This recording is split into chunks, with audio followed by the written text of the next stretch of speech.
Amen. Stop trying to fight the fight by yourself. Yes. God's sitting on the side waiting to be tagged in. Yes. Just tag him in. Yes. And so, the people of Nineveh caught God's attention when they started fasting. Because when they fasted, they were reaching to tag God in. They say, God, I give it over to you. God, take me. God, create a new me inside of me. God, mold me. God, reshape me. Reshape the way I think. Reshape the way I have an outlook on life. Reshape my perspective on my reality. Reshape how I go about business, my daily business. God, keep me in the potter's hand so I can trust the move of the Spirit and live by the words that says, for as a deer panteth for water, so my soul longs for you. Because you alone, God, are my heart's desire, and I long to worship thee. Anybody know that God is your heart's desire? And so, we worship him, Miss Lemmon, through our fasting. But the people didn't just stop at worshiping God with their fasting. But the Bible shows that a second thing they did continued to hit God's sweet spot. And that was, they dressed themselves in sackcloth. Somebody say sackcloth. Now, why is that important enough to get a hold of God's attention and hit him in a sweet spot? Well, I'm going to tell you. A sackcloth is a garment made out of goat's hair. You remember this, Kim, for Bible study. We studied Jonah twice, actually, some years ago. There was a really good short book. But it's made out of goat's hair. Now, to us, that might not mean much in 2019, because we don't have stuff made out of goat's hair, not that I know of, unless you grew up on a farm or in a different country. And we have stuff like wool made from sheep, but I can't think of anything made from goat. Some people walk in alligator shoes made from an alligator. I can't think of anything made from a goat. But it was made out of goat's hair. Now, to give you a visual in the 21st century, what it would look like for us, it would look like a potato sack made out of burlap. That's what it would look like, sackcloth. So it's itchy, it's not comfortable, it's heavy. But they will put it on them because it was designed to be a covering for someone that's in mourning and or someone who wants to be in a submissive position. So when people were in mourning because of the death of a loved one, they put on sackcloth. When people wanted to submit to God, they put on sackcloth. Because the covering themselves before the Lord was to declare, I know I didn't always get it right, but God had mercy on me. I know I lose my temper every now and then, but have mercy on me. I know I shouldn't have went over there, but have mercy on me. I know I shouldn't have done that. Yeah, I know I shouldn't even answer the phone. I know I could have chose a better way, but God, just have mercy on me. Because you said in your word that if I confess my sins, you are faithful and just to forgive me of my sins and cleanse me of all unrighteousness. So God, I put the sackcloth on as a form of submission, just asking you to please have mercy on me. Anybody know that sometimes that's your prayer?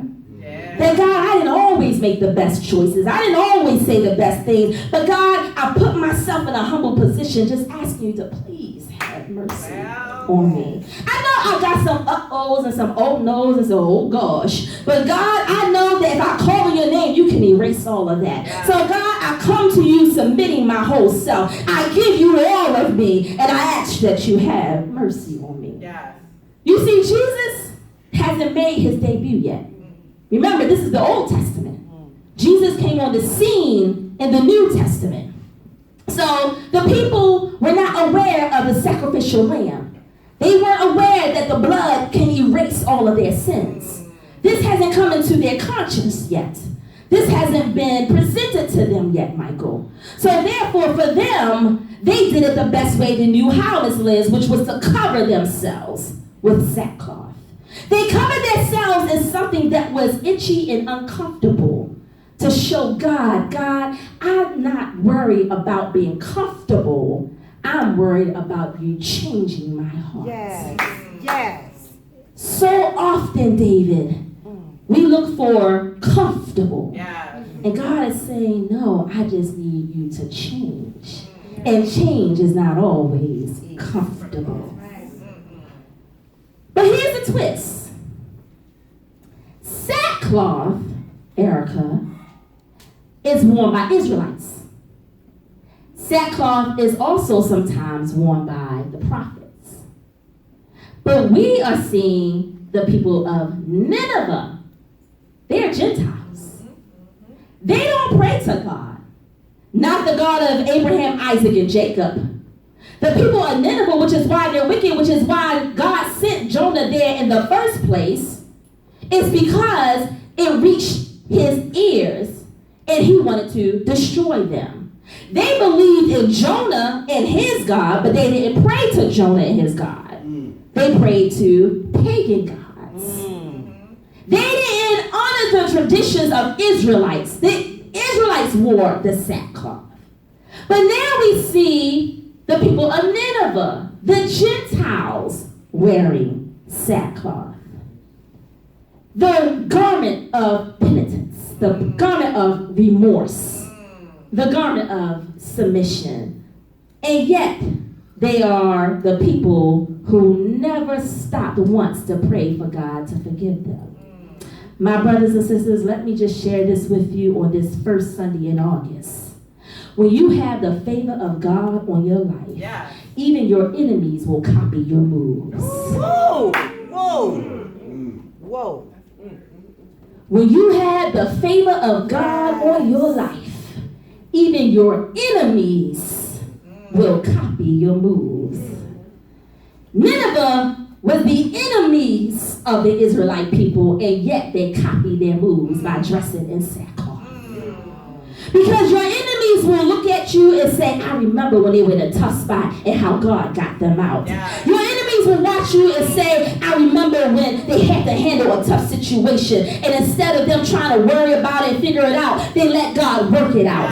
And so your enemies are watching you and ready to copy your move. That's why you have to always be cognizant of your conduct in public. You never know who's watching you, Ashley. Never know. It doesn't mean you can't meet up with your friends, young people. It can't mean that you can't have a good time and cut loose and act silly. But it does mean that you have to watch your witness. Because the old saying is still true today, that you can't make me doubt him because I know too much about him. So you want to make sure your witness doesn't make someone doubt who they think God is in their life. Now I know he's a burden bearer when your heart is heavy. I know he's a bridge over troubled waters when the tides of life rise up against you. I know he was the doctor that helped you when you got sick. I know he's a provider when money is low. In fact, I know that you know a lot about him, but tell somebody, protect your witness. Protect your witness. So no matter how terrible the people of Nineveh treated the Israelites, Nineveh failed to calculate that Israel is a generation whom God has been with year after year, generation after generation, and decade after decade. And so they decided that since God always shows up for them, we're going to do what they do so God can show up for us. Therefore, the people of Nineveh, who witnessed every win that the Israelites had, they decided to follow their lead. They covered themselves in sackcloth. They worshiped the God of Abraham, Isaac, and Jacob, and they did it through their fasting. Tell somebody, they were copycats. Yeah, they were copycats. They were copycats, but guess what? I heard a preacher say a long time ago that, baby, if you want to be a copycat, just make sure you copy the right cat. Hey. It's okay to do what I do. It's okay to do what they do. It's okay to say what they say, but make sure you copy the right cat. Now, although the fasting and the covering the sackcloth, submitting themselves, pleading to God, I believe all of that is great. I believe all of that is wonderful. In fact, Ron, I believe all of that made God turn his attention from the balconies of heaven and people over to say, oh, what they doing around here? But I believe, Tom, it's this third thing that was the one that hit the sweet spot. Because when a baseball player is up on the mound, it's no guarantee the ball will always hit the sweet spot. In fact, if it hits a different area of the ball, David, you used to play baseball, you can correct me. If a ball hits a different area of the bat, it sends a vibration to your hand. It's like a sting. It's an uncomfortable feeling. When we're saying the prayers the wrong way, there's an uncomfortableness because we're trying to get God on our agenda. We learned that in Bible study 2 weeks ago, that we can't do our prayers, God, what is your will for my life? Right. Because what you're saying is, God, what is your will for how I want to get to what I want? Yeah. When you tell God, what is your will for my life, it's because you're telling God, I already got the plan mapped out. Tell me how I get to what I want. No, the question is, God, what is your will, period? Because whatever your will is, then that's the direction I need to go. Whatever your purpose is, that's the way I need to focus. God, what is your will, period? Not what is your will for my life, but what is your will. That's right. Because whatever your will is, God, that's the direction I'm willing to go. And so, they finally did the third thing. They did all the traditions because they tried to be copycats. They tried to copy what the Israelites did. So they did all the sackcloth and everything. But God still had not taken his threat away. But it was the third thing, Erica, that hit the sweet spot of God. And the third thing is right there in our text. And it says, when the news reached the king of Nineveh, he rose from his throne, took off his royal robes, covered himself in sackcloth, sat down in the dust, and sent a proclamation for all to do the same and fast. Now wait a minute, preacher. That sounds like what the people already did. So how is that different? Don't miss it. Say it again. The king rose from his throne, took off his royal robes, covered himself in sackcloth, sat down in the dust, and made a proclamation. That's the same thing the people did. So how did that hit the sweet spot? I'll say it again. The king rose from his throne, took off his royal robes. You're following me? Yes. Took off his royal robes, covered himself in sackcloth, and made a proclamation.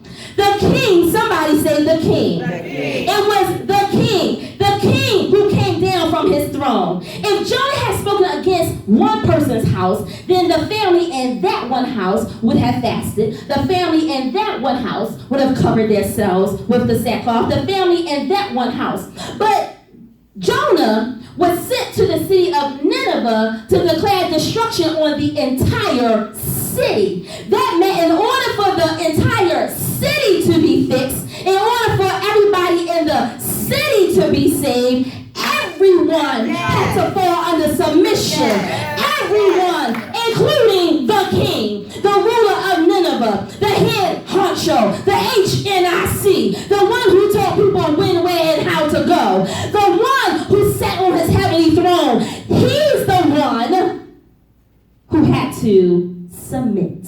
Somebody say, the king. The king. The king. The king who has all authority in the land of Nineveh. Set the example that it doesn't matter your position or your pedigree, baby. When the king of kings enter the room, every knee has got to bow and every tongue has got to have to confess. Listen, Empowering Ministries, if you've been waiting for God to come and see about your family, to come and see about your children, to come and see about your situation, I'm here to tell you it starts with the head. The king had to get himself together.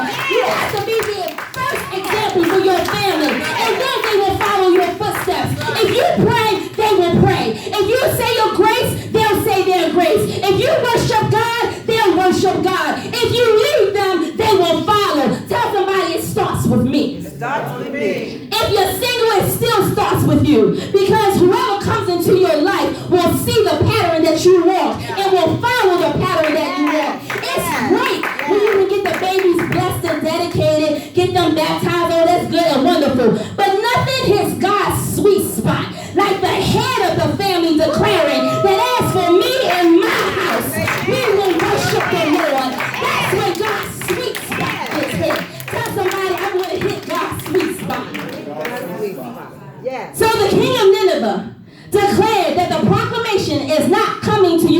decree. No, baby, it's coming to you by demonstration. That you're going to follow what the king follows. You're going to obey how the king obeys. And you're going to do it because I'm releasing my authority.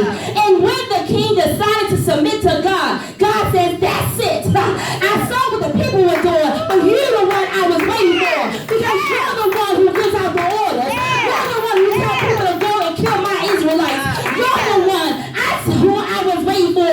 That right there, that swing was the one that hit the sweet spot. Now I know you're ready. Now I know you're ready to follow, and so are they. And so God said that reminds me of another king I sent down. A king who's the King of Kings. A king who's the Lord of Lords. A king whose name is Emmanuel. A king who's the Alpha and the Omega. A king who is the beginning and the end. And yet this king knew how to take a humble position and say, God, not my will, but yours be done. And when he heard those words, it hit God's sweet spot. And when the enemy thought he killed him on a cross, little did the enemy know God's sweet spot had been hit. So God said, it looks like you won, but I'm here to tell you that on the third day, somebody say the third day, my son the king will get up with all power in his hands. If you believe that, give God a praise. If you know it, stand on your feet and give God a praise, that will hit his sweet spot. Come on. Praise him. Praise him. Worship him. Honor him. Give him the glory. Because it's your praise that hits God's sweet spot. It's your worship that hits God's sweet spot. It's not about coming to church. We love when you come. We love to see your face. We love it when you're here. But God is saying, I'm looking for something else. And when you give him your total worship, all of a sudden you feel a shift in the atmosphere. Baby, that shift is because you hit his sweet spot. All of a sudden when you feel a turnaround, the turnaround is because you hit his sweet spot. So don't stop praying. Don't stop worshiping. Continue to give God the praise. Come on, let's thank God in the house this morning.